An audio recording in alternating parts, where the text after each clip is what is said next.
I'm Ms. Tagana. Welcome to Venture Talk. Today we'll be talking about bootstrapping, and we've got Nick Haralambos and Emma Kay in the studio with us.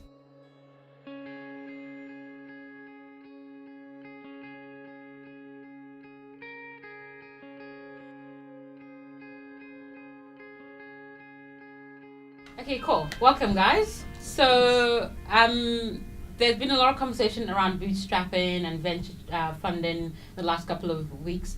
And most interesting is that venture funding in Africa is very difficult to get. And when you do get it, you don't get a heck of a lot of money sometimes.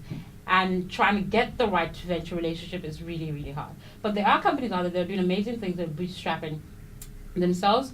We've got Nick, Nick's sock has been bootstrapped, and it's fantastic. Everyone's talking about it. Can we show Nick's socks, actually? I want to see those socks. There you go. And, Thank you. Same ones I saw 2 months ago. I actually only have one pair. Just kidding. He has like 35. Yeah, lots of pairs, yeah. But yeah, so people are trying to find other ways to kind of get into the online business quickly and fast. However, making money in online space in South Africa, when you think of e-commerce, which is booming in Africa, it's a little difficult.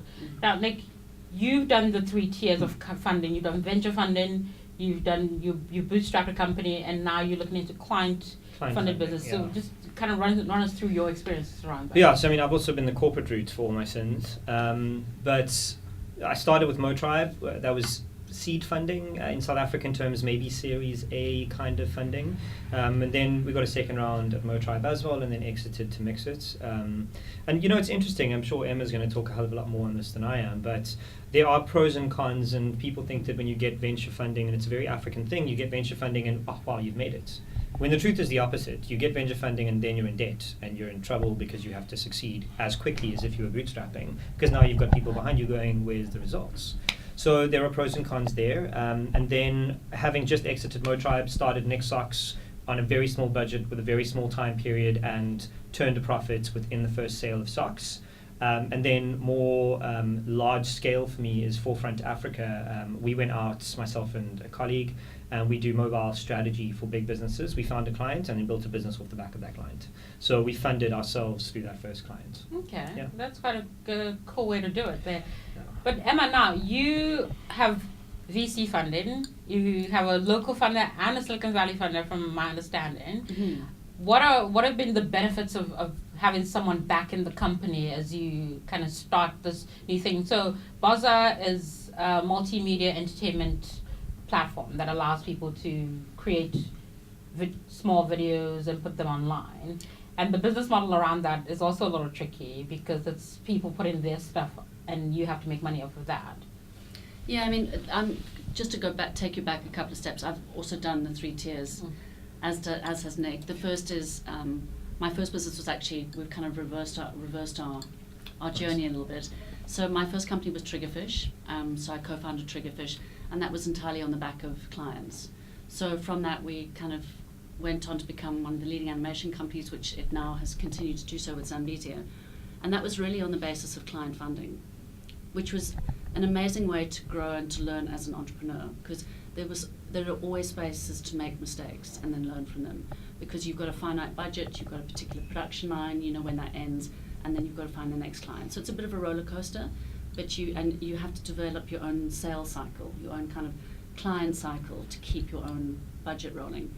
It was a really good for me, it was like almost the Ferris wheels on the bike, and it was just the most amazing learning experience. I went from that into bootstrapping, and bootstrapping was the beginning of Boza. So for the first year I bootstrapped completely. And that was a very interesting time, because when you bootstrap, or you have kind of a very small seed funding, which I didn't at the time, is that you know there's a time when the lights go out. And you've got a particular deadline to meet. And from my experience, that bootstrapping was really around making sure I got to a proof of concept. Because that proof of concept would give me kind of the stability in order to go to the market to raise money with a runway that would allow me to build out the business.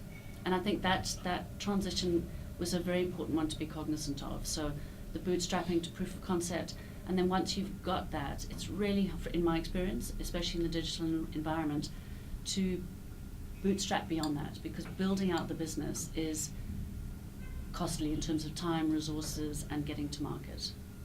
So that was where we kicked into the VC funding. And we have 2 funders at the moment.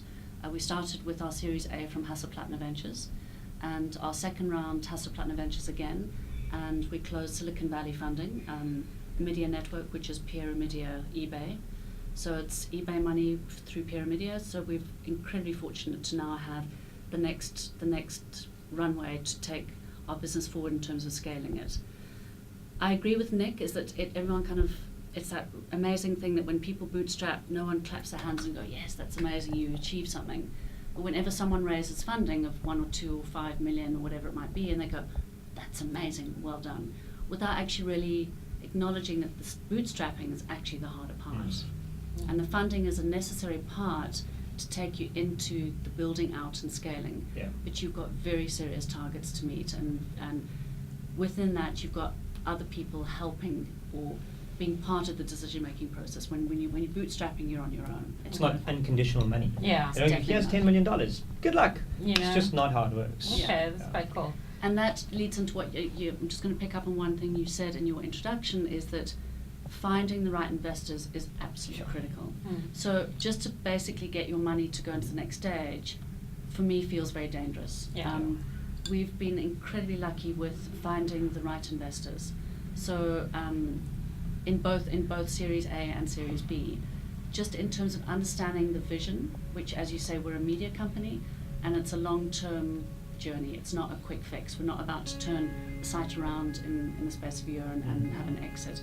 So it's about having funders who completely see the vision and understand how to work with you to create that. So the part I want to take out of that sentence, which is crucial, is working with you. Mm. And it's not about proving you consistently wrong that you're doing something wrong, which often you feel like with an investor relationship, it's like, I made a mistake, I don't know how to do that. It's finding those people who can work with you to get to a common objective, and that's really unique. Okay, cool.